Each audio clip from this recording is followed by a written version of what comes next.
এই খয়রুল ইসলাম, এই মোদাস্সের হোসেন, এই আহসান মোল্লা, এই মহসিন গাজী সবাই কিন্তু আছে, কোনো না কোনো জায়গায় লুকিয়ে আছে। হয়তো রাত্রি তারা বেরোচ্ছে, কেউ দেখতে পাচ্ছে না, আবার দিনমানে তারা ঘরের মধ্যে গিয়ে বসে আছে। তবে তাদের সবারই পানিশমেন্ট হবে। সবার উপরে ভাঙড়ের মানুষ বা ক্যানিংয়ে যারা দুর্নীতি করেছে, ক্যানিংয়ের মানুষ, তারা কিন্তু ছেড়ে কথা বলবে না। আপনারা দেখেছেন মোদাস্সের একটা তেলের ব্যবসা করত, ছোট্ট তেলের ব্যবসা, কেরোসিন পেট্রোল তখন ব্যবসা করত। আর সেই মোদাস্সের আঙুল ফুলে করা গাছ হলো, কয়েক কোটি টাকা না, প্রায় 100 কোটি টাকার বাড়ি গাড়ি জায়গা জমি তার নামে আছে। তাই এগুলো আমাদের মানুষের নজরে আছে, তারাও নজর দিচ্ছে। তানারাও বাইরে বেরুলে তানাদের খোলস যেরকম বদলে যায়, খোলস বদলাবে। তবে একটা কথা আপনারা জেনে রাখবেন, এই মহসিন, খয়রুল, আহসান, এই মোদাস্সের, এই বাহারুল, এরা এদের একটা না একটা সময় এদের মানুষ এদের উচিত শিক্ষা দেবে। কতদিন নুক্কে থাকবে, কতদিন এলাকায় গা ঢাকাতে থাকবে। মানুষ কিন্তু তৈরি আছে বলেই আজকে তারা বেরোতে পারছে না। তাই আমি মনে করি এই দুর্নীতিগ্রস্ত লোকেদের কোনো রকমভাবে ভাঙড় ক্যানিংয়ের মানুষ যেন তাদের পাশে না দাঁড়ায়। আমি সবার কাছে অনুরোধ রাখবো, আইএসএফের আমাদের নেতৃত্ব, আমাদের বন্ধুরা যারা আছে তাদের কাছে অনুরোধ রাখবো যে এই দুর্নীতিগ্রস্ত লোক যাতে দলে না আসে, দলের নামটা যাতে দুর্নাম বদনাম না করা হয়, সেই চেষ্টা আমি আমার দলের যারা নেতৃত্ব আছে তাদের কাছে আমি আহ্বান করব। আমার নেতা নওশাদ সিদ্দিকী, আমি তার কাছেও আবেদন করব যে এই ধরনের ব্যক্তিরা আইএসএফে ঢোকার চেষ্টা করছে ভাঙড়ে। আপনার কাছে আমার অনুরোধ থাকবে, আপনি দেখে নিন, আপনি এলাকার বিধায়ক, তারা কি করেছে আপনার বিধানসভার সময়।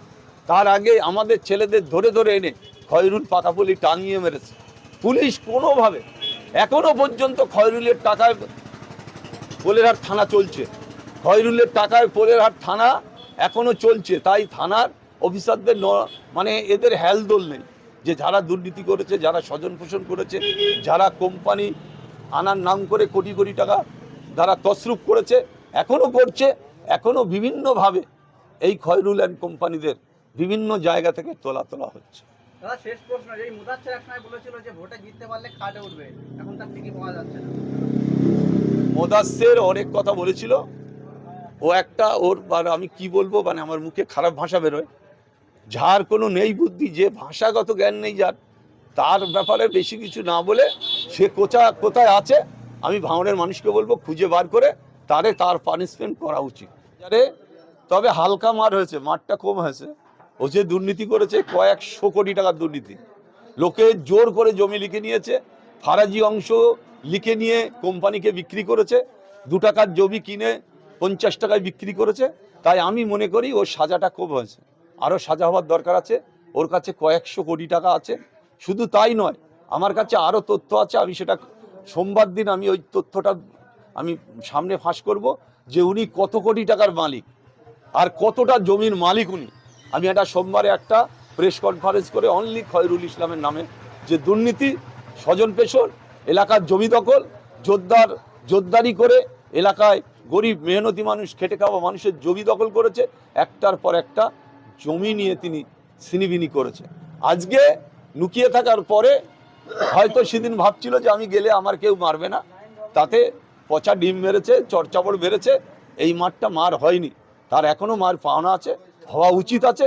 দুর্নীতির পাহাড় করেছে, এলাকায় মানুষ ধরে এনে ভগবানপুরি পেটানো হয়েছে, অফিসে ঢুকিয়ে পেটানো হয়েছে। পুলিশ দর্শকের ভূমিকা পালন করেছে পোলেরহাট থানা। তাই আমরা বলতে চাই, এই দুর্নীতিগ্রস্ত লিডার এলাকায় থাকতে দিলে হবে না। আবার দুর্নীতি করবে, কোনো না কোনো নেতার পায়ে ধরে দুর্নীতি করবে, সেটা আমরা কোনোভাবে আমরা মেনে নেব না। তাই আমরা বলতে চাই, এই খয়রুল মার্কা যারা লোক আছে, এদের অবিলম্বে অ্যারেস্ট করে দৃষ্টান্তমূলক শাস্তির আমরা দাবি করছি। আপনারা জানেন, এখানে আমি একটা কথা বলবো, এখানে ঝোড়োর মোড়ে একটা নার্সিংহোম মালিক, তিনিও ওই ক্যাপের পাশে নুর ইসলাম বেশ কিছু জমি কিনেছে। তিনি যে এখানে যে হসপিটালটা চলে সম্পূর্ণ বেআইনিভাবে, তার লাইসেন্স আছে কি না, শওকত মোল্লার অঙ্গ হেলনে এই হসপিটালটা, নার্সিংহোমটা চলছে। আমি বলবো অবিলম্বে এই নার্সিংহোমের কি কাগজপত্র আছে, আর তিনি এত দুর্নীতি করেছেন, লক্ষ লক্ষ টাকা, কোটি কোটি টাকা সম্পত্তি বাইরে কিনছেন। তাই আমি মনে করি এই ব্যক্তিরও অ্যারেস্ট করার দরকার আছে, অ্যারেস্ট করে তদন্ত হওয়ার দরকার। এলাকায় বিভিন্নভাবে এরা মানুষকে প্রভাবিত করছে, মানুষকে ভয় দেখিয়েছে, মানুষের উপরে জুলুম করেছে। তাই আমি মনে করি এই নার্সিংহোম মালিক একে অবিলম্বে অ্যারেস্ট করার দরকার, অ্যারেস্ট করার প্রয়োজন আছে।